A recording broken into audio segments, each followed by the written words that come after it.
Иса Өмүркуловго дагы кылмыш иши козголду. Анан интернет барактарында жана сизге дагы Мелис Мырзахматовго дагы кылмыш иши козголот экен деген. Гиннестин китеби бар, рекордтор деп.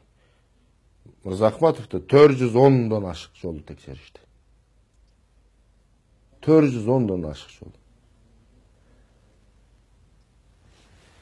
Мырзахматов таза үчүн. Мырзахматов эч качан пара албаган үчүн. Мырзахматов эч качан жер сатпагандыгы үчүн иштеп келди. Мен Иса Өмүркуловго иш козгогонуна мен ишенбейм. Келдибеков менен Иса Өмүркуловдун статьясы бир. Эмнеге Иса Өмүркуловду камап алып сурабайт? Келдибековго окшотуп. Или Нариман Түлеевге окшотуп камап алып сураса болмок да. Тек гана элди алаксыздуу. Мына көрдүңөрбү? Иса Өмүркуловго да иш козгоп атабыз деген.